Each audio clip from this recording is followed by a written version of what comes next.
மனுநீதி என்னும் மனு தர்ம சாஸ்திரம் அத்தியாயம் 11 ஸ்லோகம் 101 முதல்.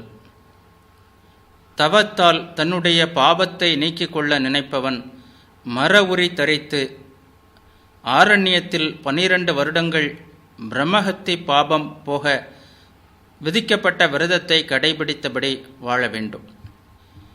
த்விஜர்கள் பிராமணர்களுடைய தங்கத்தை திருடிய பாபத்தை இத்தகைய பிராயச்சித்தங்களால் போக்கிக் கொள்ள வேண்டும். இனி குருவின் மனைவியை புணர்ந்த பாவத்தை போக்கிக் கொள்ள தக்க பிராயச்சித்தங்களை கூறுகிறேன். குரு மனைவியை புணர்ந்தவன் தான் செய்த பாவத்தை கூறி பழுக்க காய்ச்சிய இரும்பு கட்டிலில் படுக்க வேண்டும், அல்லது பழுக்க காய்ச்சிய இரும்பினால் செய்யப்பட்ட பெண் உருவத்தை அணைத்து கொள்ள வேண்டும். இவ்விரு வழிகளாலும் மரணத்தை அடைபவன் பாபம் நீங்கி பரிசுத்தனாகிறான். அல்லது தனது குறி விதைகளை அறுத்து கையிலேந்தி கொண்டு இறக்கும் வரையில் தென்மேற்கு திசையை நோக்கி போக வேண்டும். தன் மனைவி என்று எண்ணி குரு பத்தினியை புணர்ந்தவன் குண்டாந்தடியை ஏந்தி கிழிந்த ஆடைகளை உடுத்தி தலைமுடி தாடிகளை வளர்த்து கொண்டு நகங்களையும் வெட்டாமல் வளர்த்தபடி மனத்தை அடக்கியவனாக யாருமற்ற வனத்தில் 1 வருட காலம் பிரஜாபத்திய விரதத்தை கடைபிடிக்க வேண்டும். அல்லது இந்திரியங்களை அடக்கியவனாக எவை தானியத்தையும் பழம் கிழங்குகளையும் சாப்பிட்டபடி 3 மாதங்கள் சந்திராயண விரதத்தை கடைபிடிக்க வேண்டும். இவ்வாறாக மகா பாதகங்களை நீக்கிக் கொள்வதற்கான வழிமுறைகள் கூறப்பட்டன. இனி உப பாதகங்களின் பாபங்களை நீக்கிக் கொள்ளத்தக்க பிராயச்சித்த விரதங்களை கூறுகிறேன். பசுவை கொன்றவன் மொட்டையடித்து கொண்டு 1 மாதம் முழுவதும் நோய்க்கெஞ்சி குடிக்க வேண்டும். அப்போது தான் கொன்ற பசுவின் தோலை போர்த்தி கொண்டு பசு கொட்டிலில் வசிக்க வேண்டும். அடுத்த 2 மாதங்கள் 4வது காலத்தில் மட்டும் 1 வேளை உணவை உப்பும் உரைப்புமின்றி சாப்பிட வேண்டும். பசுவின் சிறுநீரால் நீராட வேண்டும். புலன்களை அடக்கியவனாக இருக்க வேண்டும். இந்த 3 மாதங்களும் பகல் பொழுதில் மேய்ச்சலுக்கு போகும் பசுக்களுடன் தானும் போக வேண்டும். அவை தாவி செல்லும்போது மேலே கிளம்பும் புழுதியால் அவன் உடல் மூடப்பட வேண்டும். மாலையில் மேய்ச்சல் முடிந்து வந்து பசுக்களுக்கு தேவையான பணிவிடைகளை செய்ய வேண்டும். பிறகு பசுக்களை வணங்கி வீரா ஆசனத்தில் இரவு முழுவதும் அமர்ந்திருக்க வேண்டும். பகலில் பசுக்கள் திரிந்து கொண்டிருக்கும் போது தானும் அவைகளை தொடர்ந்து கொண்டிருக்க வேண்டும். அவைகள் அமர்ந்தால் அவைகளை தொடர்ந்து தானும் அமரலாம். இத்தகைய நியமங்களை கோபா தாபங்களற்றவனாக கடைபிடிக்க வேண்டும்.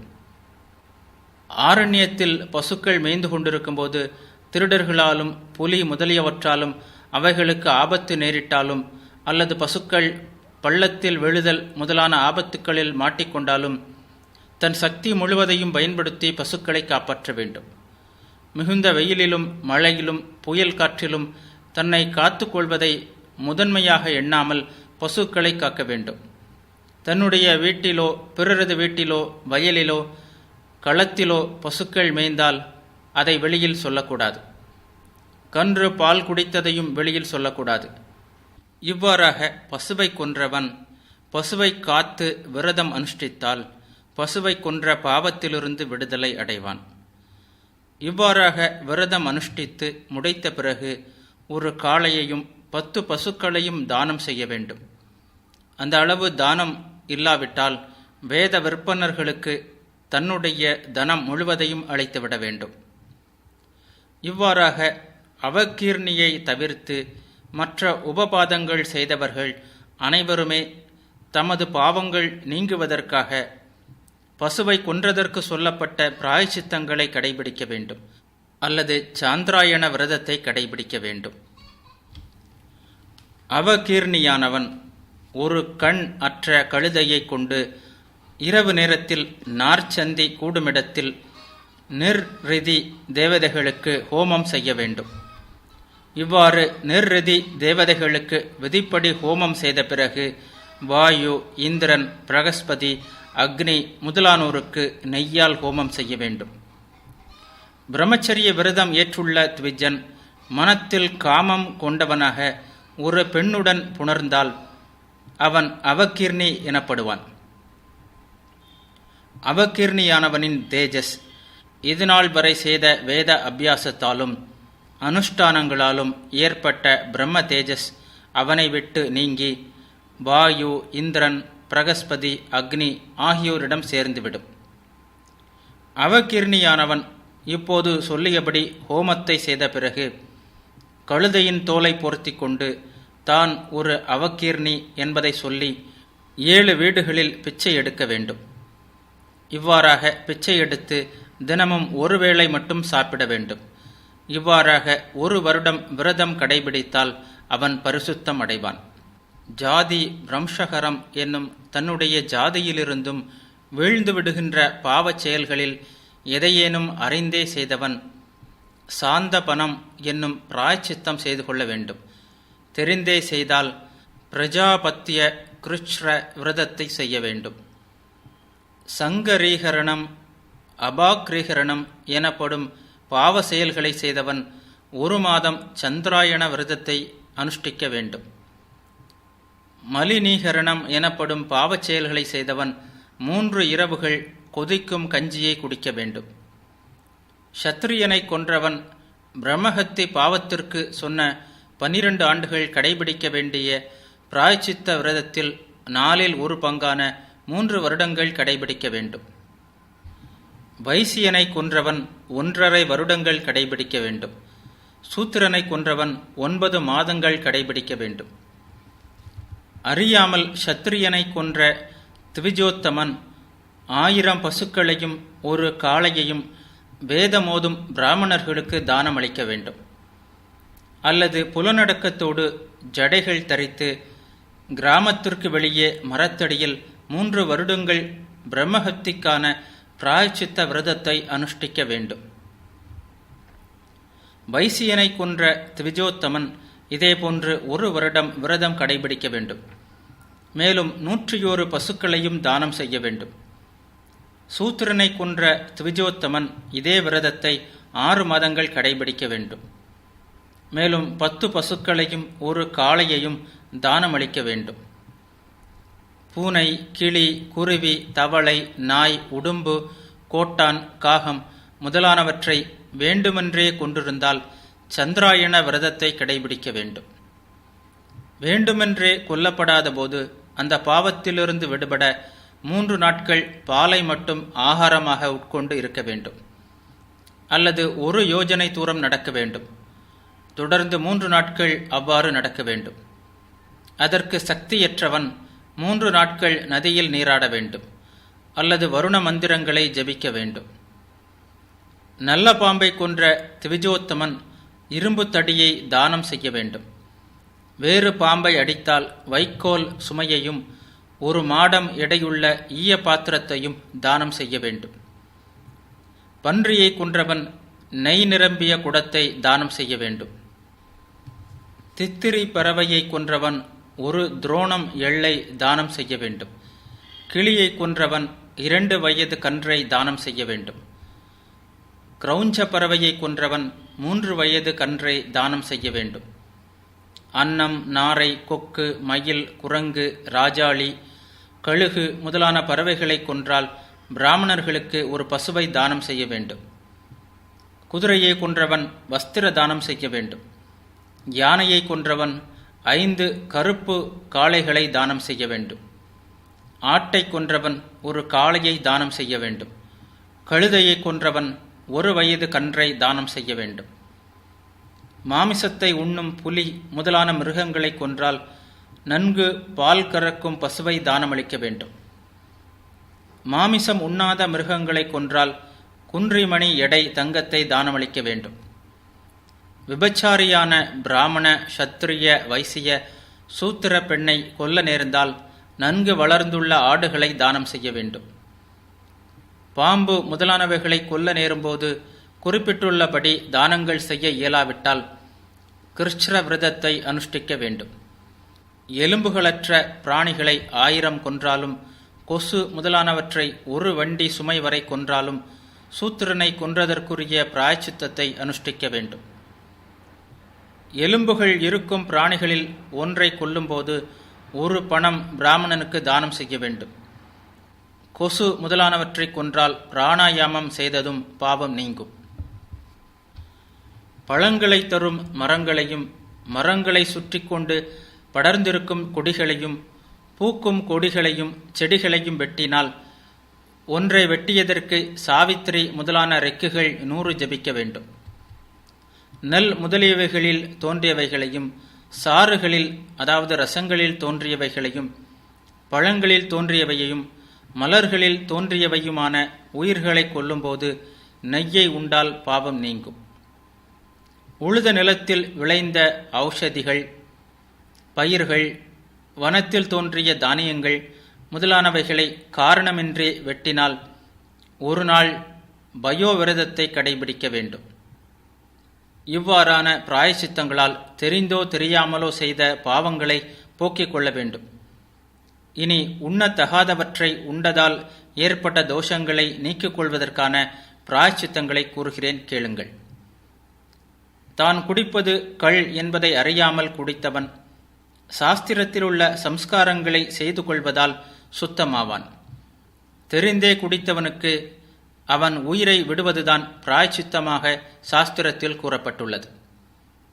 கள் இருந்த குடுவை, சாராயம் இருந்த குடுவைகளில் ஊற்றி வைக்கப்பட்ட தண்ணீரை குடித்தவன் 5 தினங்கள் சங்கு பூவை கொண்டு காய்ச்சிய பாலை பருக வேண்டும். கள்ளையோ சாராயத்தையோ தொட்டாலும் பிறருக்கு கொடுத்தாலும் பிறர் கையிலிருந்து தான் வாங்கினாலும் சூத்திரன் குடித்து மிகுந்த நீரை பருகினாலும் 3 தினங்கள் தர்ப்பைகள் போட்டு காய்ச்சிய நீரை பருக வேண்டும். சோமயாகம் செய்த விப்ரன் குடிகாரனிடமிருந்து வரும் சாராய நெடியை முகர நேர்ந்தால் நீரின் நடுவில் நின்று 3 பிராணாயாமங்கள் செய்து நெய்யை பருக வேண்டும். தெரியாமல் மல மூத்திரங்கள் கள் சேர்ந்தவைகளை உண்டுவிட்டால் மீண்டும் சம்ஸ்காரம் அதாவது பூணூல் தரிப்பது செய்து கொள்ள வேண்டும். இது 3 வர்ணத்தாருக்குமான பிராயச்சித்தம். மீண்டும் உபநயன சம்ஸ்காரம் செய்து கொள்ளும்போது சபரம் செய்து கொள்ளல், அரைஞான் அணிதல், தண்டம் ஏந்துதல், பிட்சை ஏற்றல் முதலானவைகளை செய்ய வேண்டியதில்லை. சாப்பிடக்கூடாதவர்களின் அன்னத்தை சாப்பிட்டாலும் பெண்களோ சூத்திரர்களோ சாப்பிட்டு மிகுந்த அன்னத்தை சாப்பிட்டாலும் சாப்பிடக்கூடாத ஜந்துக்களின் மாமிசத்தை சாப்பிட்டாலும் 7 நாட்கள் கொதிக்கும் எவை கஞ்சியை குடிக்க வேண்டும். இயற்கையில் நல்ல இனிய ரசமாக இருந்தாலும் நீண்ட நாட்கள் வைத்திருப்பதால் புளித்தவைகளையும் புளிக்க வைத்து காய்ச்சிய கஷாயங்களையும் திரிந்து போன கெட்டுப்போன உணவு போன்றவற்றையும் சாப்பிட்டால் அது ஜீரணமாகும் வரை சாப்பிட்டவன் தூய்மையற்றவன் ஆகிறான். பன்றி, கழுதை, ஒட்டகம், நரி, குரங்கு, காகம் இவற்றின் மல ஜலங்களை அறியாமல் உண்ட த்விஜன் சந்திராயண விரதத்தை அனுஷ்டிக்க வேண்டும். வெயிலில் காய வைத்த மாமிசம், காளான், எதனுடையதென்று தெரியாத மாமிசம், கசாப்பு கடையிலிருந்து வாங்கிய மாமிசங்களை சாப்பிட்டவனுக்கும் சந்திராயண விரதமே பரிகாரமாகும். மாமிசம் உண்ணும் ஜந்துக்கள் ஊர் பன்றி, ஒட்டகம், கோழி, மனிதன், காகம், கழுதை முதலானவற்றின் மாமிசத்தை தெரிந்தே உண்டவன் தப்த கிருஷ்ண விரதத்தை அனுஷ்டிக்க வேண்டும். சமாவர்த்தனம் செய்து கொள்ளாத பிரம்மச்சாரி ஏகோதிஷ்டம் முதலான மாமிச ஸ்ரார்த்த அன்னங்களை புசித்தால் 3 நாட்கள் உபவாசம் இருக்க வேண்டும். இ3 நாட்களில் ஒரு நாள் முழுவதும் தண்ணீரில் அமிழ்ந்திருக்க வேண்டும். இத்தகைய பிரம்மச்சாரி தேன், மாமிசம் முதலானவற்றை சாப்பிட்டால் பிரஜாபத்திய விரதத்தை அனுஷ்டித்து பிறகு பிரம்மச்சரிய விரதத்தின் மீதி நாட்களை பூர்த்தி செய்து சமாவர்த்தனம் செய்ய வேண்டும். பூனை, காகம், எலி, கோழி, அணில் முதலானவை சாப்பிட்டதையும் தலைமுடியோ புழுவோ விழுந்த அன்னத்தையும் மண்ணை கிள்ளி போட்டு தூய்மை செய்யாமல் சாப்பிட்டால் தர்ப்பைகள் போட்டு கொதிக்க காய்ச்சிய நீரை பருக வேண்டும். ஆத்ம சுத்தியை விரும்புபவன் தூய்மை குறைந்த அன்னத்தை சாப்பிடலாகாது. தெரியாமல் சாப்பிட்டு விட்டால் சாப்பிட்டதை வாந்தி பண்ணிவிட வேண்டும். இல்லையேல் முதலில் கூறியபடி பிராயச்சித்தம் செய்து கொள்ள வேண்டும். சாப்பிடத்தகாததை சாப்பிட்டதற்காக தோஷம் நீங்கும் பிராயச்சித்தங்கள் இதுவரை கூறப்பட்டன. இனி பலவகையான திருட்டுக்களுக்குரிய பிராயச்சித்தங்களை கூறுகிறேன், கேளுங்கள். பிராமணனது வீட்டில் தானியங்களையும் அன்னத்தையும் தனத்தையும் திருடினால் 1 வருடம் பிரஜாபத்திய விரதம் அனுஷ்டிக்க வேண்டும். ஆண்கள் பெண்களை அபகரித்து சென்றாலும், ஒருவனுடைய பூமி வீடுகளை அபகரித்தாலும், கிணறு துறவுகளை அபகரித்தாலும் சந்திராயண விரதம் அனுஷ்டிக்க வேண்டும் என்று கூறுவர். சொற்ப மதிப்புள்ள பொருட்களை திருடியவன் சொந்தக்காரனுக்கு அப்பொருட்களை திருப்பிக் கொடுத்துவிட்டு சாந்தபன கிருஷ்ண விரதத்தை அனுஷ்டிக்க வேண்டும். பணியாரங்களையும் பாயசங்களையும் வாகனங்களையும் ஆசனங்களையும் மலர்கள் பழங்கள் கிழங்குகளையும் திருடியவன் பஞ்சகவ்யம் சாப்பிட வேண்டும். வைக்கோல், விறகு, அரிசி, வெல்லம், ஆடைகள், தோல்கள், மாமிசம் இவற்றில் ஏதோ ஒன்றை திருடினாலும் 3 நாட்கள் உபவாசம் இருக்க வேண்டும். இரத்தினங்கள், முத்துக்கள், பவழங்கள், சம்பு, வெள்ளி, இரும்பு, வெண்கலம், கற்கள் இவைகளில் ஏதோ ஒன்றை திருடினாலும் 12 நாட்கள் நொய் உணவை சாப்பிட வேண்டும். பருத்தி ஆடைகள், பட்டு ஆடைகள், கம்பளிகள் இவைகளையும், குதிரைகள், பசுக்கள் இவைகளையும், பறவைகளையும், சந்தனம் போன்ற சுகந்த திரவியங்களையும், கயிறு முதலானவைகளில் ஏதோ ஒன்றை திருடினாலும் 3 நாட்கள் பாலை மட்டும் அருந்த வேண்டும். இப்போது கூறிய விரதங்களையெல்லாம் திருட்டு குற்றத்தால் ஏற்பட்ட பாவங்களை போக்கும். அடைய தகாதவற்றை அடைவதால் ஏற்படும் பாவங்களை போக்கிக் கொள்ளத்தக்க பிராயச்சித்தங்களை கூறுகிறேன். நண்பனின் மனைவி, மருமகள், பெற்ற மகள், சண்டாள பெண் இவர்களை புணர்வதால் குரு மனைவியை புணர்ந்தவனுக்குரிய பிராயச்சித்தத்தை அனுஷ்டிக்க வேண்டும். அத்தை மகள், பெரியம்மா மகள், சிறிய தாயின் மகள், கூட பிறந்த சகோதரியின் மகள், தாய்மாமன் மகள் முதலானோரை புணர்ந்தால் சந்திராயண விரதத்தை அனுஷ்டிக்க வேண்டும். இதுவரை கூறிய இப்பெண்களை, அதாவது அத்தை மகள், பெரியம்மா மகள், சிறிய தாயின் மகள், கூட பிறந்த சகோதரியின் மகள், தாய்மாமன் மகள் முதலானோரை அறிவாளியானவன் மனம் செய்து கொள்ளக்கூடாது. அவ்வாறு செய்து கொள்பவன் நரகத்தில் வீழ்வான். பசுவை தவிர்த்து மற்ற மிருகங்களிடமும், ரஜஸ்வலையான அதாவது வீட்டுக்கு விலக்கான பெண்ணிடமும், பெண்ணின் உடம்பில் மற்ற இடங்களிலும் தண்ணீரிலும் தன் ரேதசை விட்ட மனிதன் சாந்திர பஞ்சகிருத விரதத்தை அனுஷ்டிக்க வேண்டும். பசுவுடன் புணர்ந்தால் அவகீர்ணிக்குரிய பிராயச்சித்தம் செய்து கொள்ள வேண்டும். ஒரு ஆணுடன் புணர்ந்தாலும், மனைவியுடன் வண்டி முதலானவற்றில் புணர்ந்தாலும், தண்ணீரிலும் பகலிலும் புணர்ந்தாலும் உடுத்தியிருக்கும் ஆடையோடு தலை முழுக வேண்டும். பிராமணன் அறியாமல் சண்டாள பெண்ணையோ மிலேச்ச ஜாதி பெண்ணையோ புணர்ந்தாலும், அவர்கள் அன்னத்தை சாப்பிட்டாலும், அவர்கள் கொடுத்ததை வாங்கி கொண்டாலும் உடனே பதிதன் ஆவான். அப்பாவத்திலிருந்து மீள பதிதனுக்கு விதித்த பிராயச்சித்தத்தை அனுஷ்டிக்க வேண்டும். அறிந்தே செய்தால் அந்த பெண்களுடைய ஜாதியே ஆகிவிடுவான். வேண்டுமென்றே விபச்சாரம் செய்யும் பெண்ணை அவள் கணவன் வீட்டு வேலை எதுவும் செய்ய விடாமல் வீட்டிலேயே சிறை வைக்க வேண்டும். பிறர் மனைவியை சேர்ந்தவனுக்கு விதிக்கப்பட்ட பிராயச்சித்தத்தை அவள் செய்யுமாறு விதிக்க வேண்டும். இதற்கு பிறகும் அவள் விபச்சாரம் செய்தவளானால் அந்த பாவம் நீங்க கிருஷ்ண சாந்திராயண பிராயச்சித்தம் அனுஷ்டிக்க வேண்டும். த்விஜன் சண்டாள பெண்ணுடன் ஓரிரவு கூடிய பாவத்தை போக்க வேண்டுமானால் 3 வருடங்கள் பிட்ச அன்னத்தை உண்டு காயத்ரி ஜபித்தபடி காலம் கடத்த வேண்டும்.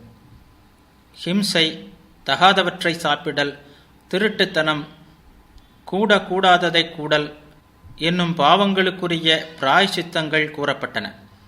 இனி பதிதர்களுடன் கூடியவர்களுக்குரிய பிராயச்சித்தங்கள் கூறப்படும்.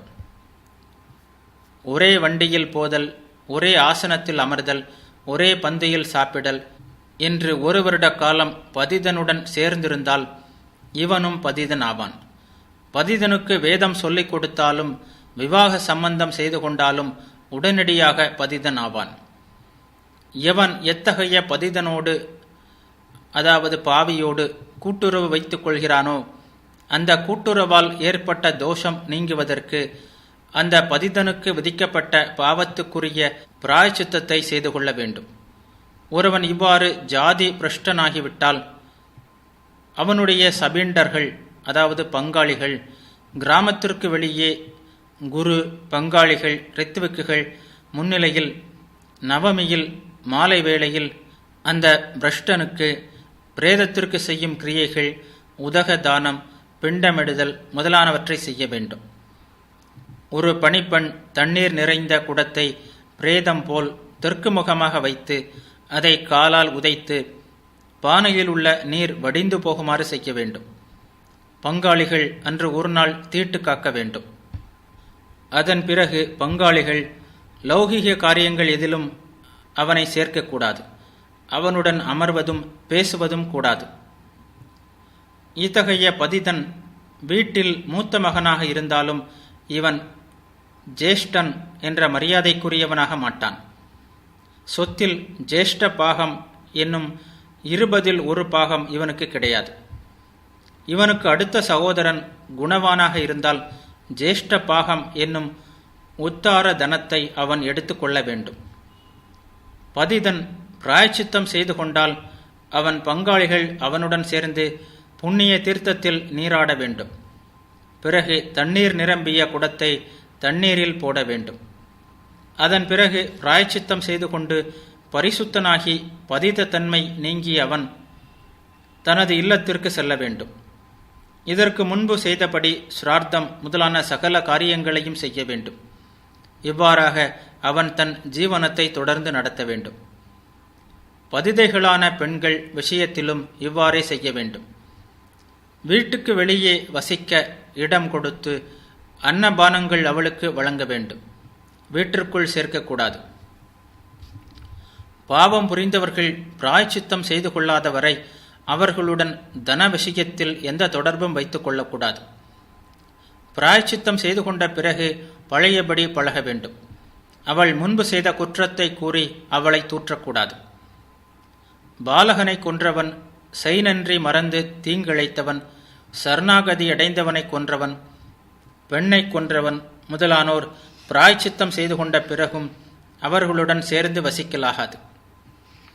பிராமண சத்திரிய வைசிய பிள்ளைக்கு உரிய காலத்தில் உபநயனம் செய்து வைக்காவிட்டால் அவர்களை 3 பிரஜாபத்திய கிருஷ்ணங்களை பிராயச்சித்தமாக செய்ய வைத்து அதற்கு பிறகு உபநயனம் செய்ய வேண்டும்.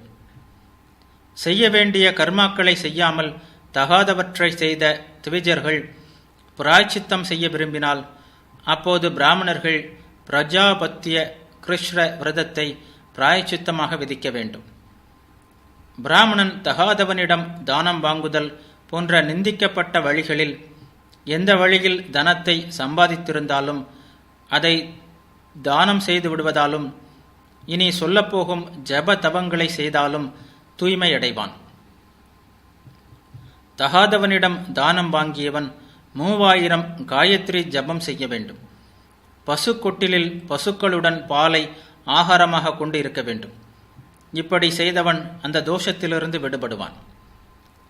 இவ்வாறு காயத்ரி ஜபமும் பால் மட்டும் ஆகாரமாகவும் பசு கொட்டிலில் வசித்து தன் பிராயச்சித்தத்தை பூர்த்தி செய்து கொண்ட பிறகு சான்றோரை அணுகி வணங்க வேண்டும்.